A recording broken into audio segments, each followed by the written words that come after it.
Queridos, Evangelho segundo João, por favor, capítulo 6, versos 30 em diante.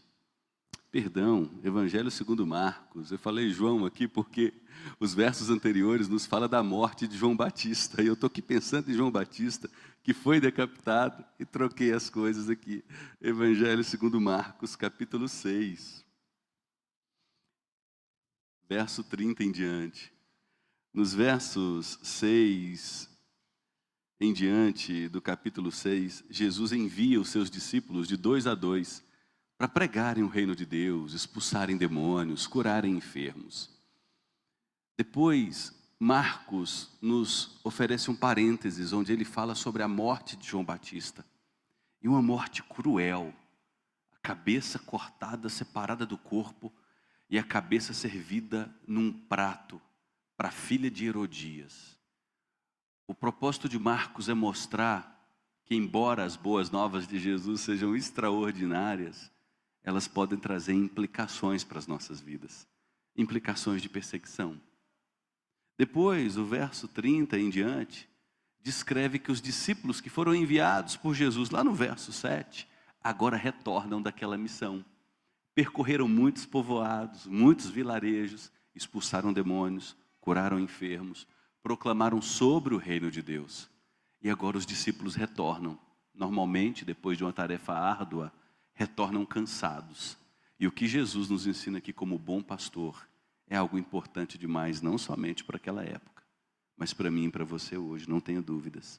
Os apóstolos voltaram à presença de Jesus e lhe relataram tudo o que tinham feito e ensinado. E Jesus lhes disse: venham repousar um pouco à parte num lugar deserto. Isto porque eles não tinham tempo nem para comer, visto serem muitos os que iam e vinham. Então foram de barco para um lugar deserto à parte.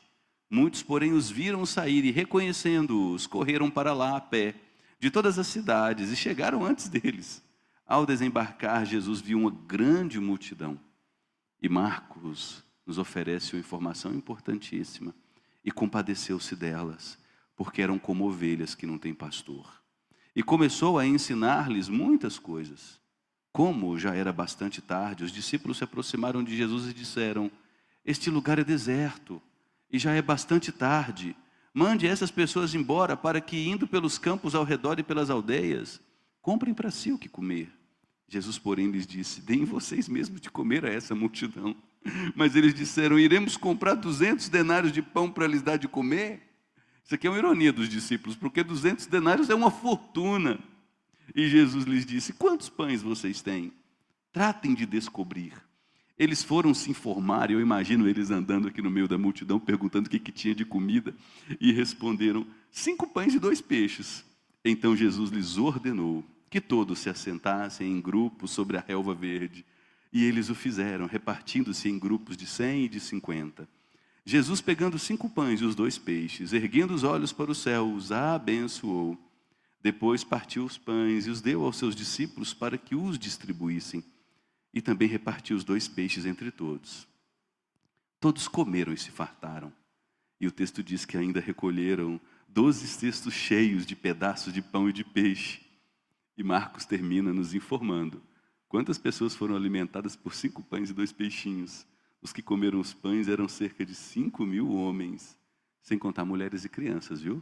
Talvez esse número passe de 10.000 pessoas. Que texto lindo. E aqui Marcos vai nos falar sobre quando Cristo é suficiente para um mundo exausto. E se você experimenta cansaço físico, cansaço emocional, cansaço do ser, eu quero te convidar nesse momento a curvar sua cabeça e mais uma vez orar. Orar para que Deus fale com você. Orar para que Jesus Cristo, o Supremo Pastor, sacie sua fome. Comece a pensar sobre pessoas com as quais você convive, nesse mundo marcado por tanta fome, tanta exaustão. E peça que Deus use sua vida para mostrar o provedor verdadeiro, o bom pastor a elas. Deus, estamos diante da Tua palavra, que é viva, poderosa e eficaz. Tua palavra que é nosso alimento, luz para o caminho, sustento para a alma. E suplicamos que o Senhor alimente mais uma vez, como já tem feito tantas outras vezes, Todos nós, os cansados e abatidos desses dias tão difíceis, tão sobrecarregados por performance, por cobranças, por desigualdades, por malignidades humanas. Ó Deus, sustenta-nos através da bondade, da provisão do bom pastor, Jesus Cristo, no nome de quem nós oramos com confiança. Caro irmão, cara irmã, convidado que está conosco nessa manhã, nunca se falou tanto de exaustão como se fala em nossos dias. As pessoas não apenas se sentem cansadas, elas sabem que estão. A linguagem do nosso tempo é uma linguagem de esgotamento, ansiedade, depressão, transtornos existenciais, crise de sentido, fadiga existencial. Não é apenas um cansaço físico, mas é um cansaço do ser, é um cansaço do existir. Essa semana eu estava em aconselhamento com um casal da nossa igreja. Ele trabalha em Brasília como policial papiloscopista. Vocês entenderam, né? Alguma coisa dessa palavra doida aí que inventaram. E ele diz que todas as vezes que ele vai para Brasília, ele já sabe. Ele terá que lidar com 2 ou 3 autoextermínio. Eu prefiro essa palavra para que depois os pais expliquem para os filhos menores o que significa. E ele diz que o autoextermínio não tem privado posição social, cor de pele, condição financeira. Pessoas de baixa renda, pessoas de altíssima renda, brancos e negros, ricos e pobres. Algo que o deixa triste é saber que quando ele entra em seu automóvel aqui em Anápolis, para se dirigir ao seu campo de trabalho em Brasília, ele tem certeza que 1 ou 2 autoextermínios estarão em sua lista para ele visitar, fazer toda aquela análise do corpo, recolher as evidências e fazer o relatório. Isso já mostra um pouco a dura realidade do nosso tempo. As pessoas estão cansadas de tentar, cansadas de promessas vazias, cansadas de soluções rápidas, inclusive as que vêm na medida de um comprimido, mas que a longo prazo não curam nada. E Marcos 6 nos coloca exatamente nesse cenário. Um grupo de discípulos exaustos depois de uma missão intensa, uma multidão de pessoas marcada pela carência, pela confusão e pelo abandono espiritual. E é no centro de tudo que aparece Jesus.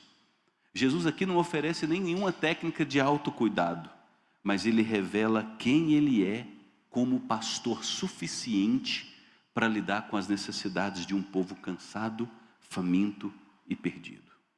Esse texto não fala apenas de um milagre extraordinário do passado. Antes, esse texto nos confronta com uma pergunta urgente nos dias de hoje. Como eu e você respondemos à suficiência de Cristo num mundo emocionalmente adoecido e espiritualmente faminto? Como nós respondemos à suficiência de Cristo nesses dias e nesse mundo emocionalmente adoecido e espiritualmente faminto?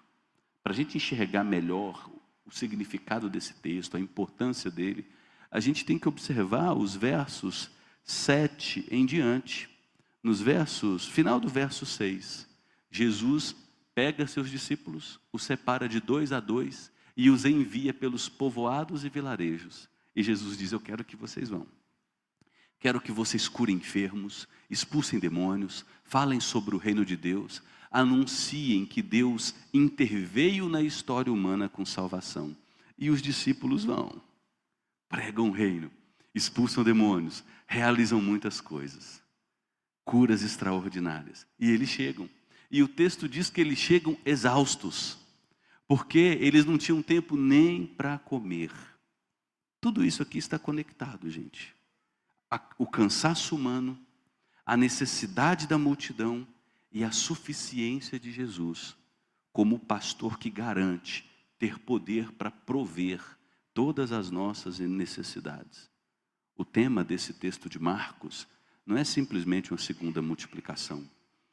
Aqui é a primeira multiplicação, mas nos mostrar que Jesus é o pastor suficiente que restaura servos cansados, alimenta um povo perdido e nos chama a confiar nele, mesmo quando temos pouco. Jesus é o pastor suficiente que pode restaurar você, um servo cansado. É aquele que se propõe a alimentar as multidões, um povo perdido, e nos convoca a confiar nele, mesmo quando temos pouco. Deixe aberto, por favor, em Marcos, capítulo 6, verso 30 em diante. E observe nos versos 30 e 32, Marcos nos mostrando que Jesus é o pastor que chama seus servos cansados ao descanso. Nos versos 30 em diante, o texto diz que os apóstolos voltam à presença de Jesus e estão empolgados e contam tudo, dos sinais, das curas, das maravilhas, da pregação do reino de Deus, das longas caminhadas entre um vilarejo e outro, daquela rotina pesada, sufocante, cansativa. Eles estão exaustos, mas estão alegres, estão agradecidos, porque Deus usou a vida deles e eles viram coisas que homem nenhum tinha visto ao longo de toda a história humana nos tempos anteriores. Mas tem um detalhe, eles estão cansados. O texto diz, no versículo 31, que eles não tinham tempo nem para comer. Eram muitos os que riam e viam. E Marcos nos ensina aqui que quando nós olhamos para Jesus, nós estamos diante de um pastor que conhece os nossos limites. E por Jesus ser esse pastor que conhece os nossos limites, é que ele no verso 31 diz: venham repousar um pouco à parte, num lugar deserto. Embora os discípulos estavam empolgados demais por tudo que haviam realizado, Jesus percebe algo que nem eles mesmos se deram conta ainda. Jesus percebe que eles estavam exaustos. E antes de exigir mais trabalho, Jesus os chama para descansar. E o descanso aqui é importante, porque não é fuga da missão, não é uma pausa por causa do comodismo. O descanso a que Jesus chama seus discípulos é intencional, relacional, é um descanso espiritual. Sabe quando nós estamos exaustos, cansados?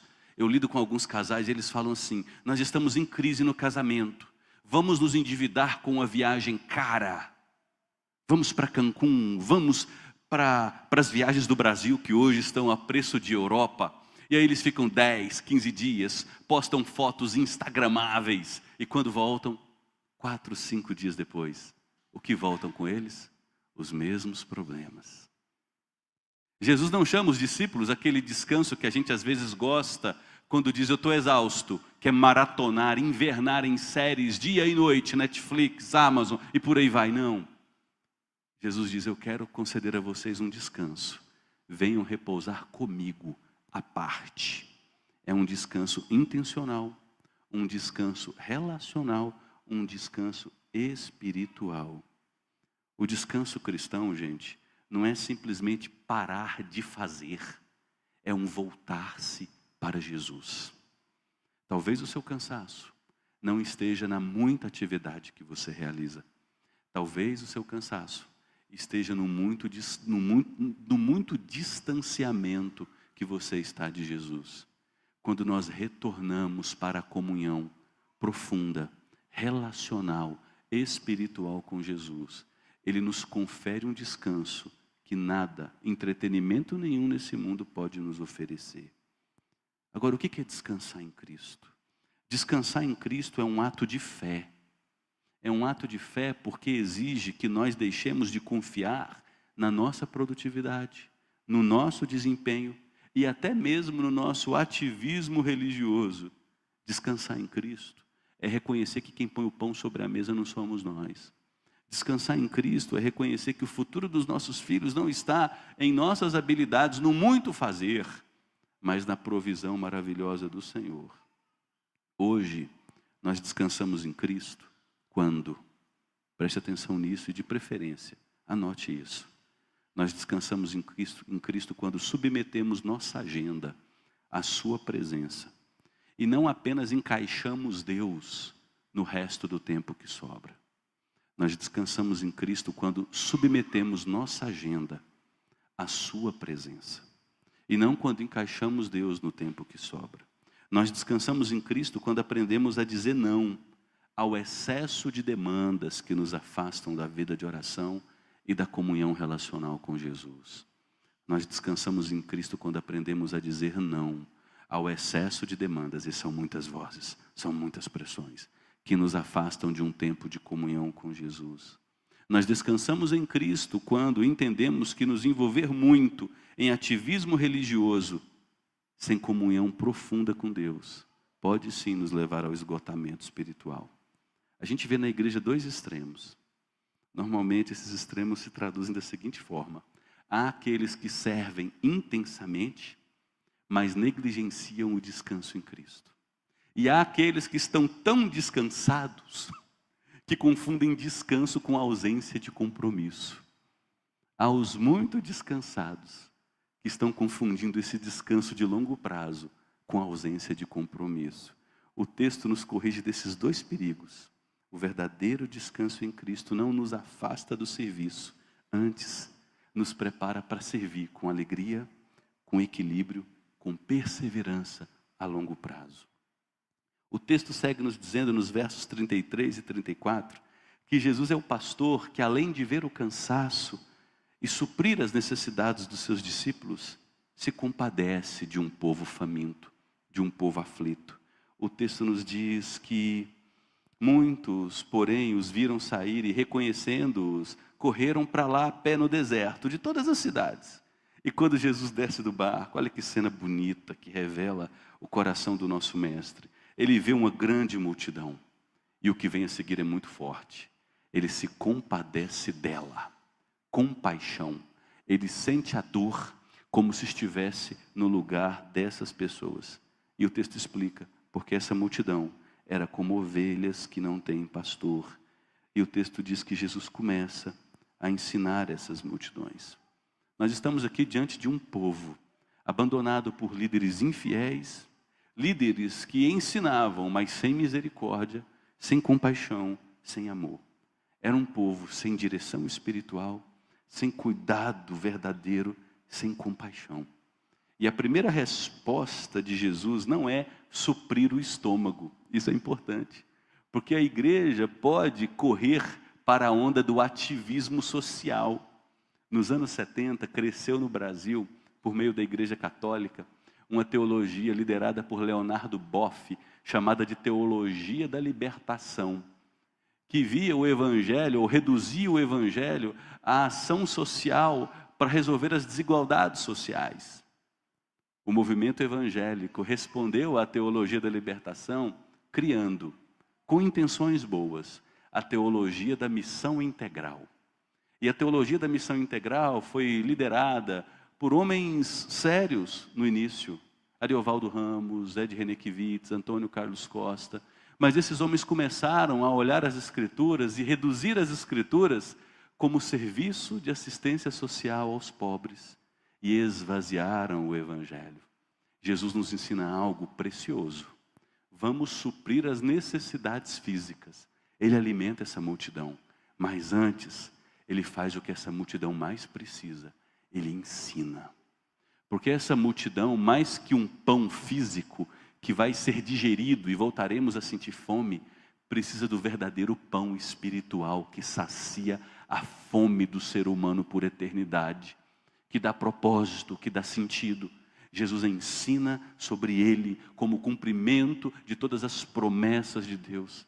Ele é o Salvador prometido, aquele que veio pão vivo para saciar a nossa fome. E ao fazer isso, Jesus acaba cumprindo profecias bíblicas de que no tempo certo o verdadeiro pastor viria. E o verdadeiro pastor viria para apacentar o seu povo. E como Jesus fazia isso? Ensinando a palavra com autoridade, diferente da liderança religiosa. Ensinando a palavra de modo que as pessoas pudessem compreender. Ensinando as palavras com amor, com compaixão. Isso é tão verdadeiro que a seguir Jesus disse: esse povo está me ouvindo por muito tempo. Eu não vi ninguém colocando a mão na bolsa, tirando um lanche, tirando um leite para dar para as crianças, dando um sanduichinho para os meninos. Esse povo está com fome.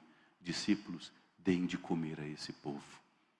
Todos os elementos aqui nos mostram Jesus como esse pastor que apacentaria seu povo, o pastor prometido que vem para conduzir esse povo aos pastos verdejantes, as águas de descanso. Ele vai nutri-los espiritualmente. Ele vai suprir suas necessidades físicas. Eusébio de Cesareia, que escreveu um clássico, um compêndio de livros de história da igreja, no livro 7, o Alex deve ter aprendido isso recentemente com Silas Rebouças, ainda é o professor de história eclesiástica, agora é o Hélio. Eusébio de Cesareia, no livro 7, conta a história de uma peste que assolou o Império Romano entre os anos de 249 a 262. Essa epidemia causava vômitos, diarreia, febre intensa, infecções na garganta, gangrenas nos membros e tinha uma alta taxa de natalidade, mortalidade. Nossa, hoje eu estou mal de manhã. E Eusébio de Cesareia vai contando que as pessoas iam colocando seus parentes doentes na rua, porque contaminava demais. E muitos médicos e enfermeiros abandonavam a cidade para não serem contaminados. Mas Eusébio de Cesareia, no livro 7, conta algo muito bonito, que uma multidão de cristãos ficou, limpando as feridas, fazendo-se presente, dando sopas aos doentes, acompanhando-os ainda que eles estivessem nas ruas. E Eusébio de Cesareia não romantiza. Ele fala que muitos cristãos morreram. Mas quando a parte de surto passou, a parte do pico da enfermidade, da epidemia passou, muitas pessoas melhoraram. E algo ficou naquela cidade. O que ficou naquela cidade foi o testemunho de que o cristianismo verdadeiro, quando vivido corretamente, ele produz gente que por amar a palavra e ao Deus que o salvou, se compadece das necessidades daqueles que sofrem. Aconteceu uma conversão em massa nas cidades de Alexandria, Catargo e tantas outras cidades do vasto Império Romano, por conta desse belo testemunho dos cristãos. Palavra e compaixão caminham juntas. E o mundo pôde enxergar de forma concreta o amor do bom pastor através da misericórdia exercida por seu povo. Nós como igreja e nós como povo de Deus não podemos abrir mão de forma alguma do fiel ensino da palavra. Mas também não podemos deixar de nos lembrar que quando nós falamos que possuímos o fiel ensino da palavra, esse fiel ensino produz em nós compaixão real. Tiago, irmão de Jesus, diz o seguinte: mostra-me a sua fé sem as suas obras, que eu te mostrarei a minha fé pelas minhas boas obras. A verdadeira fé produz ações de cuidado, de compaixão, de misericórdia, de socorro àqueles que estão ao nosso redor e sofrem. E nós vivemos num mundo marcado por pessoas famintas, por pessoas pressionadas, por pessoas desesperadas, por casamentos caóticos, por relacionamentos emocionais destruídos. Nós temos hoje uma necessidade e uma possibilidade ampla de, como povo de Deus, demonstrar compaixão e misericórdia às multidões que estão ao nosso redor. Marcos segue dizendo que Jesus, além de olhar para as multidões, ele confronta a lógica limitada dos discípulos. Nos versos 35 a 38, os discípulos ficam em crise, porque Jesus diz: manda embora esse povo, eles têm que comer. E Jesus: não, vocês vão dar de comer a esse povo. Como assim? E eles fazem até uma ironia com Jesus: olha, a gente não tem nem 200 denários, e o senhor acha que a gente poderia conseguir 200 denários para comprar comida para esse povo? E outra coisa, se a gente tivesse 200 denários, onde é que a gente acharia supermercado, panificadora, qualquer coisa aberta, 7, 8 da noite, para comprar pão para essa multidão de quase 10 mil pessoas, ou mais de 10 mil pessoas, 5 mil só homens? Jesus aqui está confrontando, através dessa expressão utilizada por Marcos, a falha da lógica humana. Quando nós olhamos para Jesus, nós somos confrontados com a diferença entre a lógica da fé e a lógica do cálculo humano. E aqui eu preciso dizer que nós, como presbiterianos, somos desafiados nesse texto. Porque embora seja nossa responsabilidade procurar fazer uma excelente gestão dos nossos recursos pessoais e da igreja, nós precisamos entender que muitas vezes Jesus nos convocará a olhar não pela lógica do cálculo humano, mas pela lógica da fé. Os discípulos fazem o que eu e você somos tentados a fazer. Eles olham para a multidão e veem um problema logístico. Jesus, por outro lado, olha para a multidão e vê uma oportunidade de ensinar sobre confiança. Quando Jesus dá a ordem, deem vocês mesmos de comer a eles. Isso aqui não é ironia não, gente. Isso aqui é pedagogia. Jesus está expondo a insuficiência dos discípulos, para que eles aprendam a depender da suficiência que vem dele. Jesus quer que nós entendamos sim, nós não somos suficientes, mas ele é suficiente. E com frequência nós reagimos aos desafios da missão fazendo contas antes de dobrar os nossos joelhos. Quando é que isso acontece, hein? Isso acontece quando nós, como igreja, por exemplo, decidimos não evangelizar a cidade, determinado grupo, determinado bairro, porque o número de pessoas a ser alcançado é suficiente ou porque parece que o retorno será improvável. Eu tenho pastores amigos de igrejas com arrecadação monstruosa, que de forma muito clara, eles dizem, se você me apresentar um projeto de plantação de igreja, primeiro eu preciso avaliar qual é o grupo que será evangelizado. Porque se for um bairro de periferia de pessoas pobres, nós não vamos mover um centavo para esse projeto. Olha a lógica. Nós queremos que igrejas sejam plantadas num perfil de classe média alta, para que em pouco tempo a gente saiba que aquele projeto será financeiramente autossuficiente. É assim que nós somos tentados a avaliar o reino de Deus. Vai dar retorno? Temos recursos suficientes para isso?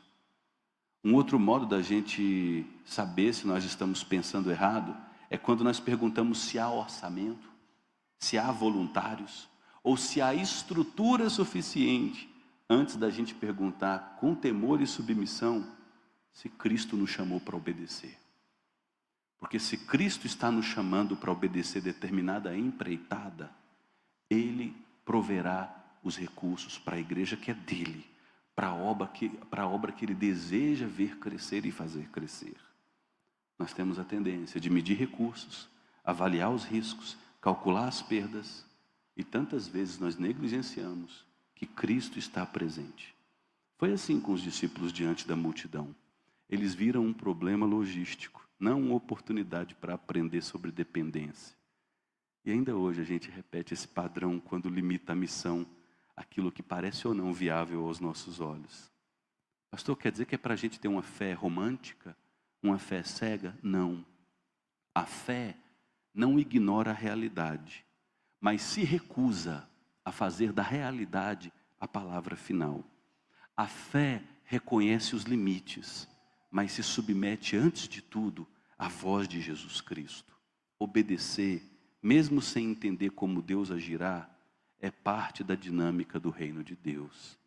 Obedecer, mesmo sem entender como Deus agirá, faz parte da dinâmica de Jesus em minha vida e em sua vida, para nos ensinar que os nossos recursos não são suficientes, mas a graça dele, o poder dele, é mais que suficiente para prover tudo aquilo que nós precisamos para obedecer aquilo que ele nos chamou a fazer. E por fim, Marcos nos mostra nos versos 39 e 34, o pastor que realiza um novo êxodo e alimenta o seu povo.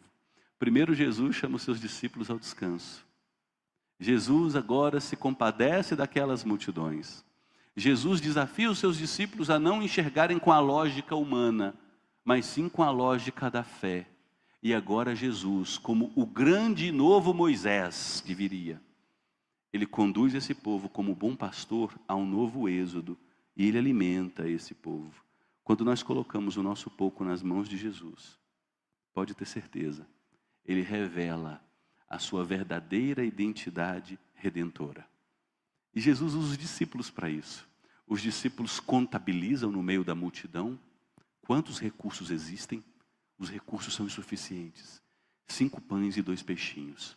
Jesus dá a ordem de como essa logística da fé deve funcionar.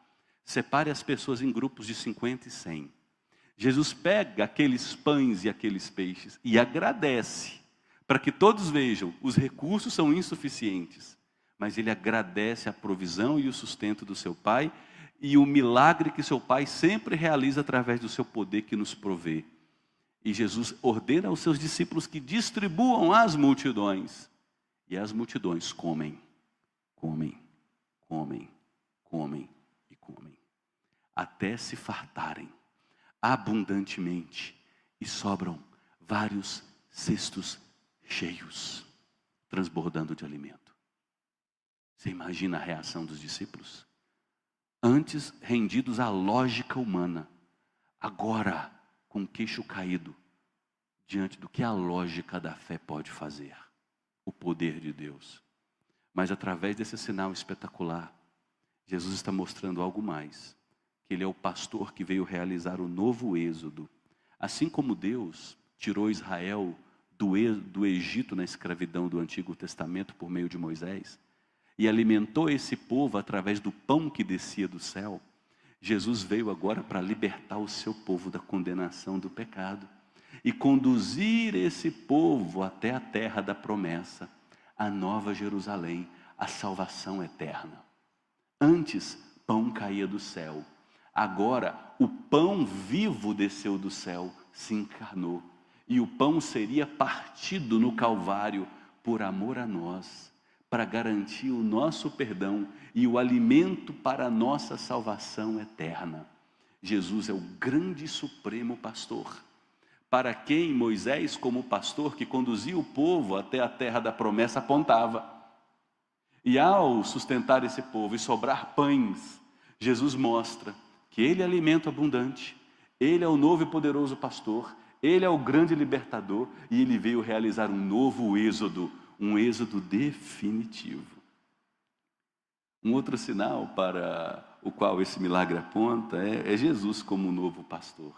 A organização do povo em grupos, o cuidado com todos, para ninguém ficar de fora. Nem as mulheres, nem as crianças, nem os homens, ninguém ficou de fora. Mostra a compaixão, o amor, a provisão de Jesus, com as necessidades mais diversas, as necessidades das crianças, as necessidades dos adolescentes. Talvez o adolescente viva em crise, e adolescente gosta de ter crise. Quando não tem crise, ele inventa uma da noite para o dia. Ele deita pensando, que crise que eu vou amanhecer amanhã?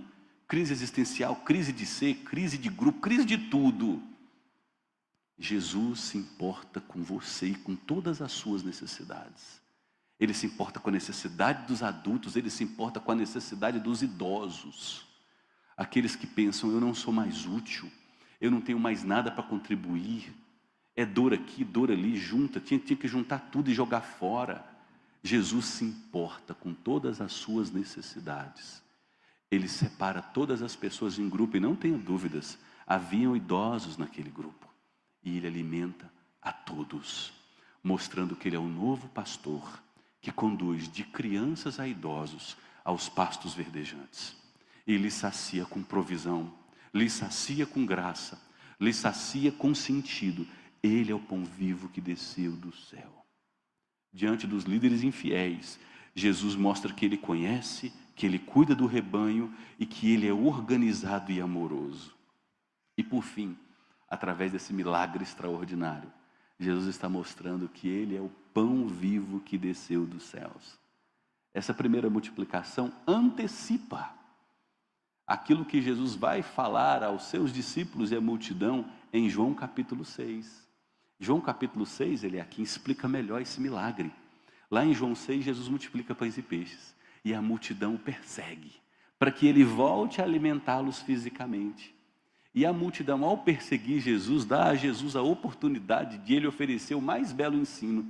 Ele diz, eu multipliquei pães e peixes para mostrar para vocês que eu sou o pão que desceu do céu. E que se vocês se identificarem com a minha carne, com o meu sangue, e através dessa expressão ele aponta para a cruz, vocês receberão a vida eterna. Ao multiplicar pães e peixes, Ele se mostra como o pastor que nos conduz ao êxodo, como o verdadeiro pastor e como o pão que provê todas as nossas necessidades. Esse texto, gente, de forma muito clara, nos chama a uma resposta clara.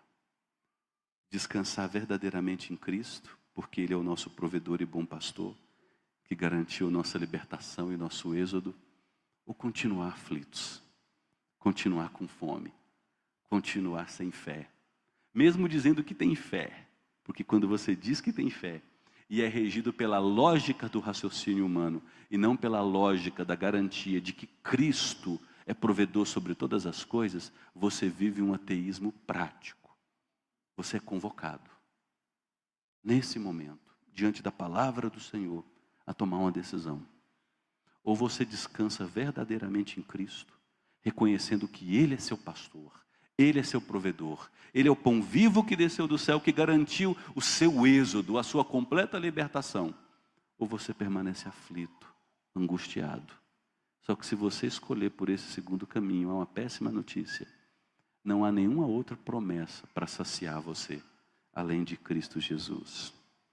Hoje nós somos chamados a ensinar fielmente a palavra de Deus e a agir com compaixão diante das pessoas que estão ao nosso redor, que experimentam dores humanas das mais diversas, mostrando a essas pessoas que o fiel pastor alimenta o coração dos famintos com presença, com perdão, com ensino e com provisão. Deus é o fiel pastor que continua em Cristo Jesus alimentando o seu povo com ensino, com presença, com provisão, com milagre. Nós somos chamados a confiar mais em Cristo do que temos em nossas mãos, reconhecendo que a obra dele avança, apesar dos nossos poucos recursos. Nós somos confiados a usar os nossos bens, nossos talentos, nossos dons, nossos poucos recursos à disposição de Jesus, confiando que Ele, por sua graça, decidiu nos usar para distribuir as suas dádivas às multidões. Você imagina que privilégio é isso? Jesus poderia simplesmente, Jonas, chegar e salvar todo mundo. Lembra nos anos 80 e 90, você já era velho nessa época? Não tinha cabelo naquela época mais não? Era bebezinho sem cabelo, né? Anos 80, os pastores vinham, né? Pentecostais, pegavam o paletó, acho que o ele já caiu nesses paletós, né? Jogava o paletó assim, a multidão caía, né? Jesus poderia infundir bênção a todo mundo de uma vez. Ricardo caiu, certeza. Mas ele escolhe algo mais bonito. Ele escolhe nos usar, apesar dos nossos poucos recursos, para distribuir ensino, distribuir compaixão, distribuir graça, distribuir provisão às pessoas que estão ao nosso redor, com suas inúmeras dores, dores físicas, dores do ser, dores emocionais, dores de propósito. Cristo chama você, como Ele convocou os discípulos naquele final de tarde, início de noite, a participar ativamente da obra do reino, colocando o que você tem à disposição para servir, entendendo que Cristo não precisa da nossa abundância, porque nós não temos abundância, mas Ele precisa da nossa obediência fiel, porque Ele tem poder para cumprir. E eu termino dizendo que num mundo exausto, e o mundo em que vivemos está cheio de pessoas exaustas. Talvez você seja um desses, faminto, ansioso, e eu preciso dizer que Jesus continua sendo o pastor suficiente, que ensina, cuida, supre e conduz nossas vidas com fidelidade, com milagres, com graça, com provisão suficiente. Diante disso, a pergunta que nos alcança não é se o que temos é suficiente, mas é se estamos dispostos a confiar, a obedecer e a colocar com fé tudo que somos e temos nas mãos desse bom pastor que deseja nos usar para ver o seu reino avançar e Ele, como pão vivo que desceu do céu, alimentar multidões com a paz que excede todo o entendimento, com a paz no relacionamento com Deus, com o perdão de todos os pecados, com a presença do Espírito Santo e com a vida eterna por vir. Você está faminto? Você está exausto? Você precisa de alimento? Cristo continua sendo suficiente. Ele talvez esteja te chamando nessa manhã. Quem sabe para ficar bem distante do entretenimento que você tem buscado para encontrar descanso e voltar a estar perto dele. Estando perto dele, pode ter certeza que você vai encontrar descanso para a sua alma, porque o jugo dele é suave e o fardo dele é leve. Vamos orar?